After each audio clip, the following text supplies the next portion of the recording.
So if I have to summarize what I'm going to say today, I think the phrase that I'm going to leave behind, and maybe you can mull over this and let it digest, it's Triveni Sangam. Okay, so yeah, that's there in Prayagraj, but India is undergoing a Triveni Sangam. It doesn't happen very often in the history of the world. Nations don't go through this that often, but India is. And that is actually the foundation for why I am so bullish on the future of this country. So as His Holiness Sadhguruji said, the benefit that India has is it's modern in its ways, but the foundation, the ancient foundation, provides a kind of grip that very few countries in the world have. I dare say nobody actually has. So what is this Triveni Sangam?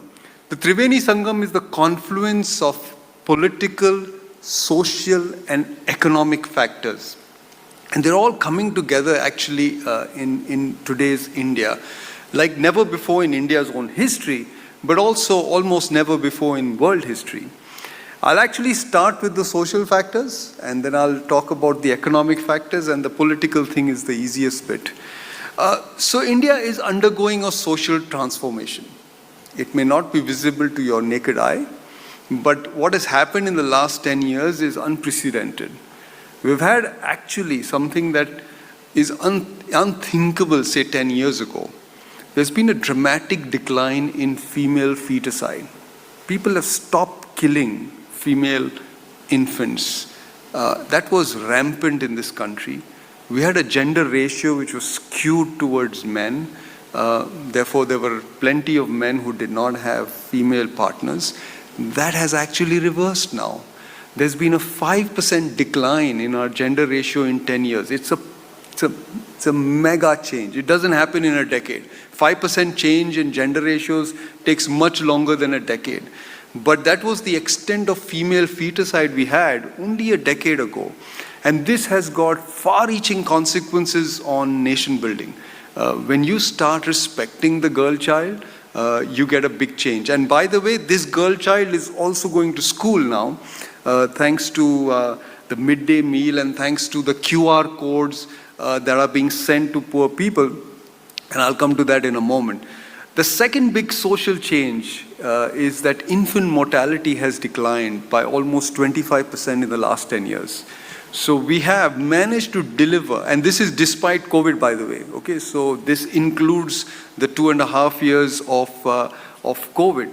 So despite COVID, we managed to reduce the number of infants that are dying in this country, and this has got dramatic consequences again, to the future of the nation.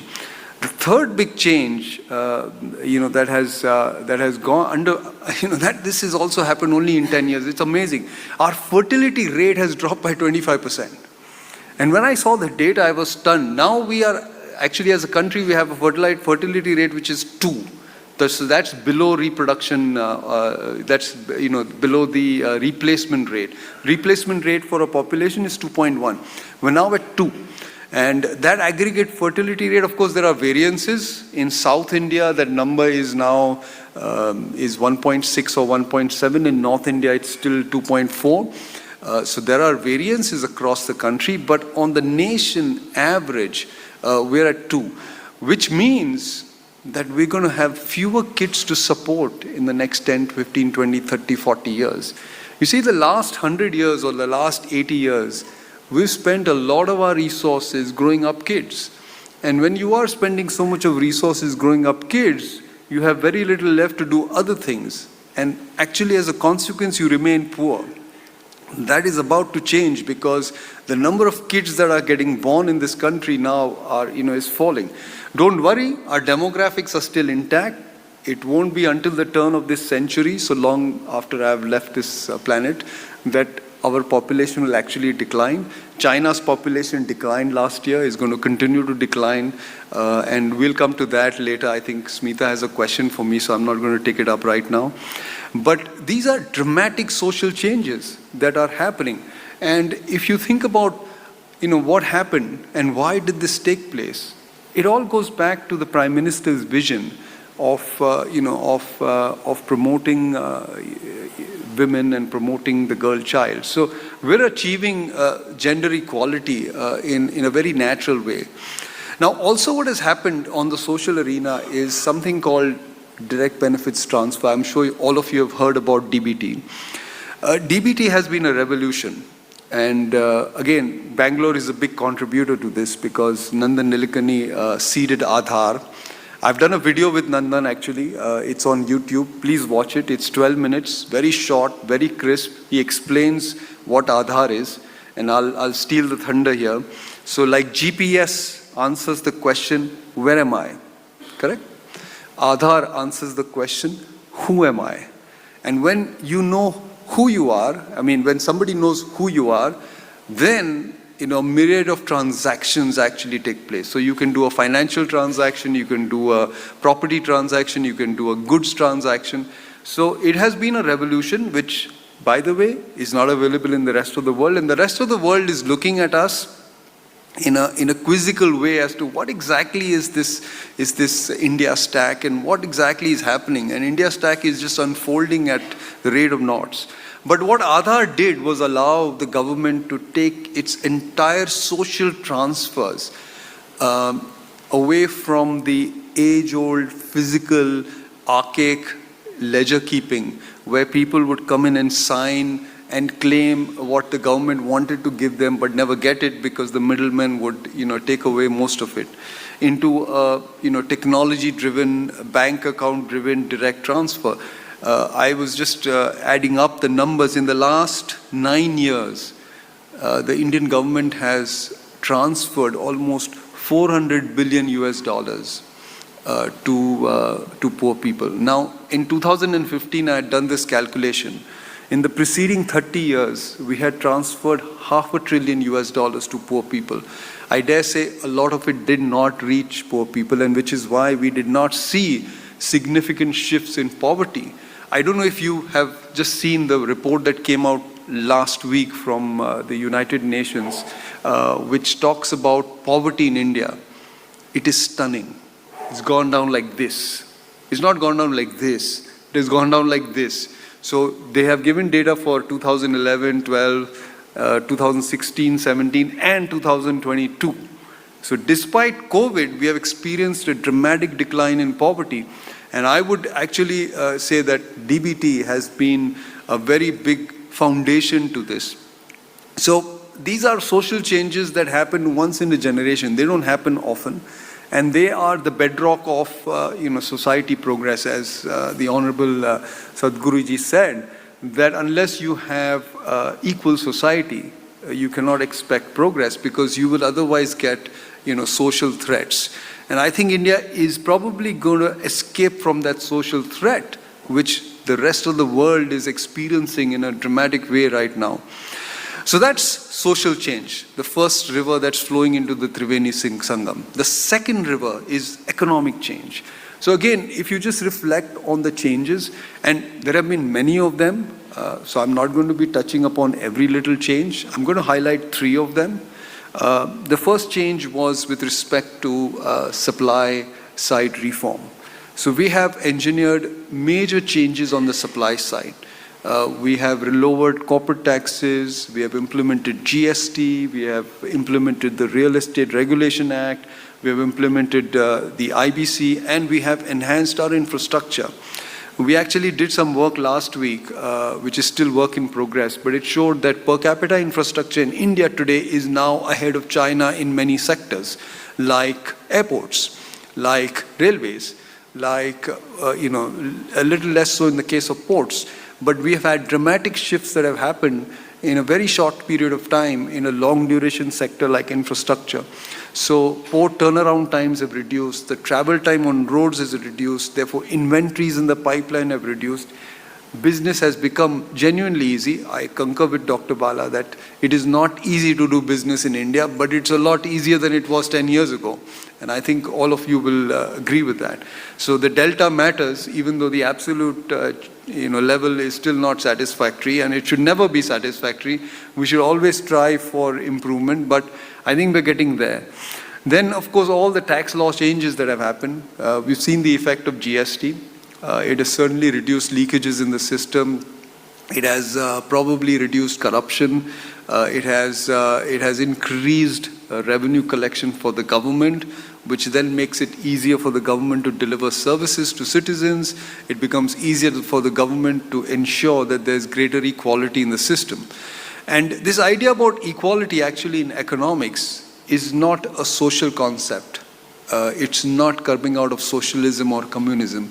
It actually came in the 1930s by a US economist by the name of Kenneth Arrow.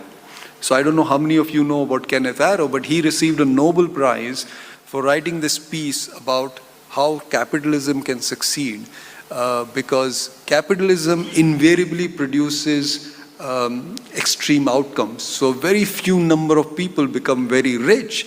The rest of the society gets left behind. I mean, this is the problem that communism was trying to solve and failed, because states tend to be corrupt and therefore communism failed. But capitalism, succeeds only, according to Kenneth Arrow's seminal paper, if governments can transfer money or transfer cash or in kind to the people left behind so that they have a chance in the race to becoming materially rich.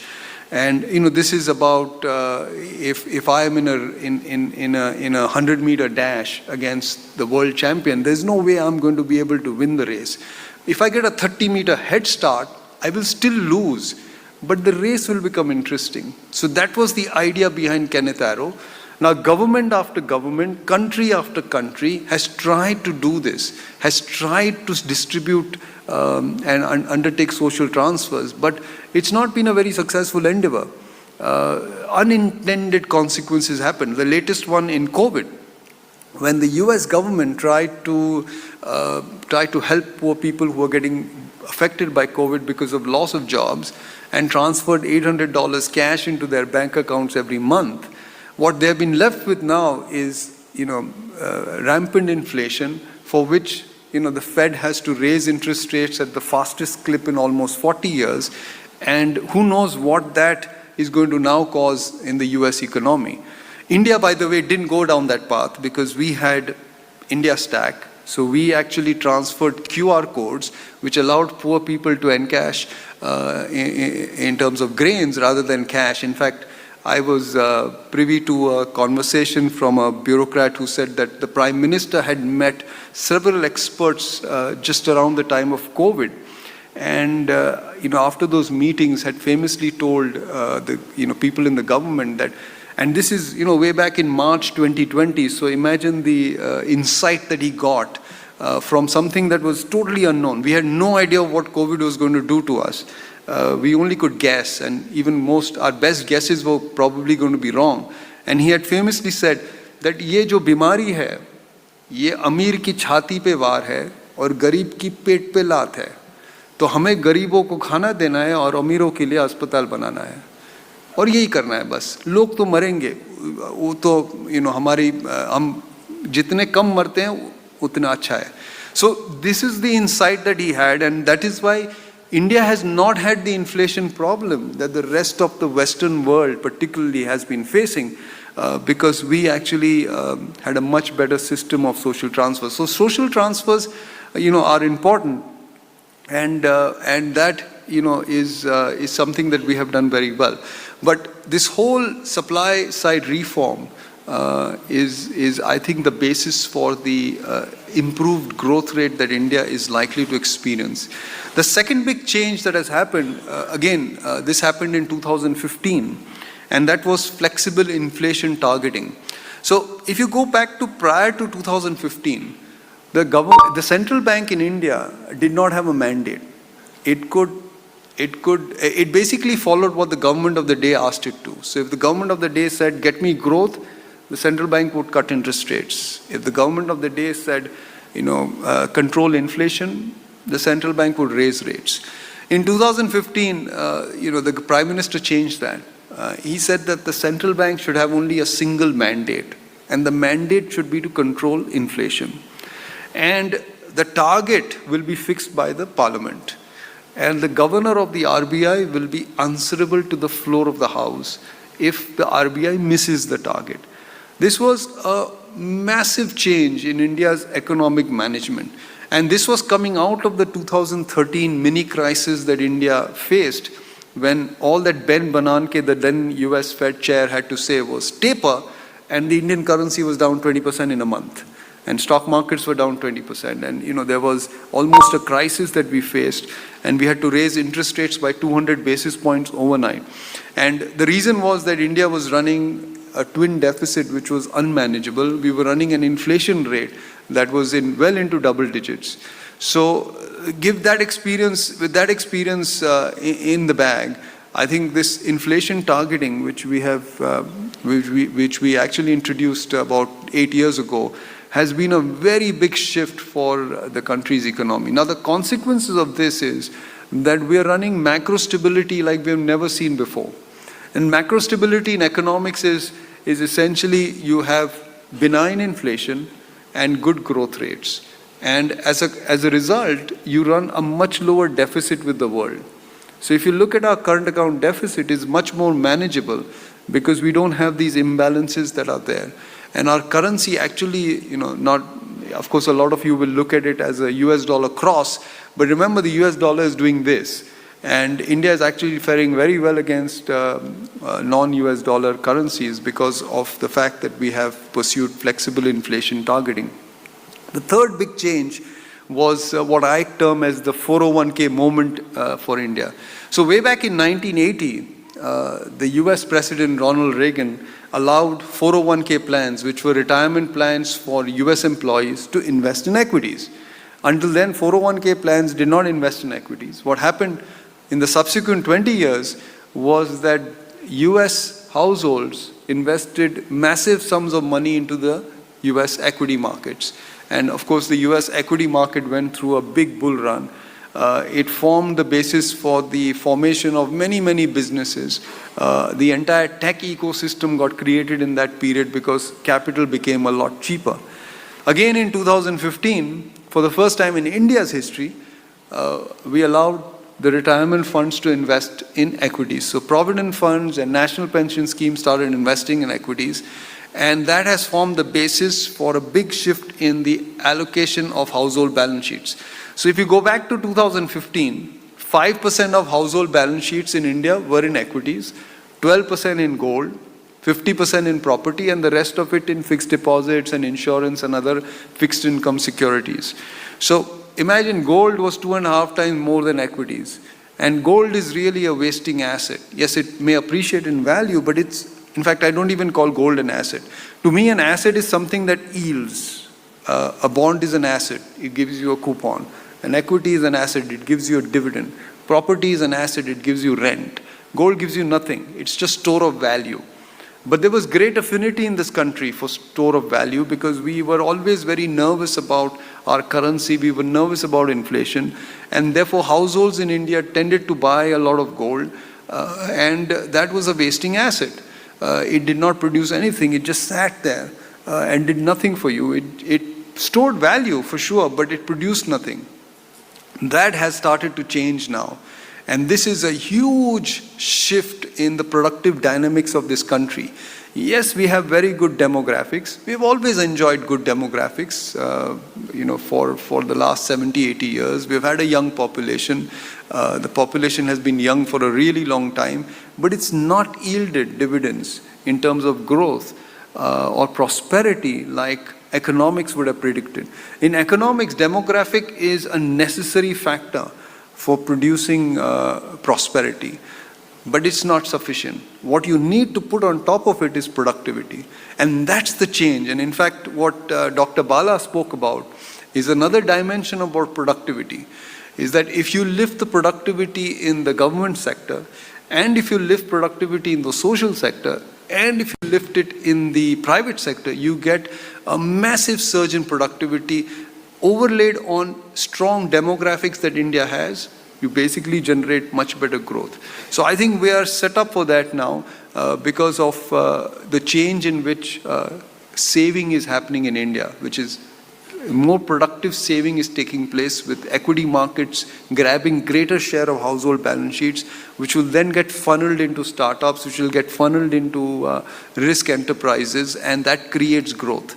So these are three big mega changes that have happened in economics. Again, as I said, there are so many of them. We've written a detailed report about how many changes have happened. I can't cover all of them, but I thought I'll focus on the top three. And then the third river that is joining this Triveni Sangam is politics. Now, as a nation, we've always been defensive.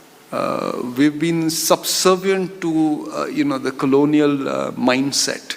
And how can you blame this country? Because the colonial era was about destroying this country's foundations. And I tell this to a lot of people, especially the younger generation in my office, who don't understand these things automatically. I said, think about Vastu Shastra. So when somebody tells you about Vastu Shastra, you will say, oh, that's all superstition. I don't believe in it. But there's deep science embedded in it. Why should the master bedroom be southwest facing? There's a lot of science embedded there, because India sits in the northern hemisphere. During summer, the sun is on the northern side, and therefore it is actually very warm. The bedroom, the main bedroom of the house, should be on the southern side, and on the southern western side, because you don't want to be exposed to the rising sun. And then in the winter, the sun moves to the southern side when temperatures are much lower, and you want the heat of the sun, which is what the master bedroom gets. This is a lot of science embedded, which has been lost because the colonial Raj basically impressed upon us that these are superstitions that you need to abandon. And as a consequence, I think we lost a lot of our, a lot of the insights that our, ancient rishis produced. And, as I tell people, the Western world produces insights by observing the world from the outside. The insights in this country's ancient texts have all come from going inside. And I think the inside is far more powerful than the outside. And I cite Heisenberg's principle. So I don't know how many of you are familiar with Heisenberg, but in the 1920s, he came up with Heisenberg's principle, which is, and it will sound very familiar to a lot of you, that the observed is distorted by the observer. Yeah, I think, somebody else said it in the Bhagavad Gita, right? Jagat mithya hai. Jagat mithya nahi hai. What you see is the problem, because it is being distorted by the observer. And if that is the case, then Western science, is producing insights that, time and again get proven wrong. Newton said something about gravity, and Einstein, disproved that. And today quantum physics is still struggling with the concept of gravity. So I think somewhere along the line, getting rid of that colonial mindset is something that's going to help India make that step forward. And I'm seeing those changes actually. I'm not a very big fan of social media. It's a huge distraction. I rather spend that time sitting alone with myself. But I do, track a few things, because my yoga guru actually does classes on Instagram. And what I'm seeing on Instagram is the rejuvenation of ancient Indian science. A lot of those insights are now coming back, and hopefully younger generation in India regain that confidence that we actually can, deliver this, and we are not subservient to any other class or any other society. So these are, far-reaching changes on the country's balance sheet. So the country's balance sheet is looking better. Now this will have implication on your business, because we're all used to a certain level of rupee depreciation year after year after year after year. That rate of depreciation is going to slow. It will still depreciate because we still have a productivity gap with the world which is negative. So our productivity is less than the world, so the rupee still needs to depreciate, but the pace of depreciation is going to slow. So when you're building your business, think about that. You're not going to get easy returns from rupee depreciation. It's going to become harder as time passes over the next 10, 15 years.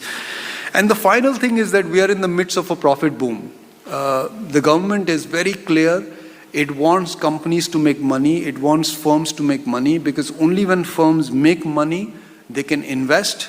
Only when they invest, you get job creation. Only when you get job creation, you get all-round prosperity.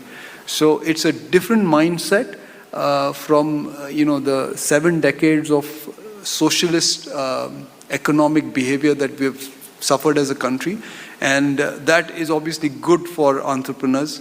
I wrote about this way back in 2015. It was a note titled "Time for Entrepreneurship," and I stick to that. 8 years later, I think we are in a very sweet spot for entrepreneurship, and that may sustain for several years to come.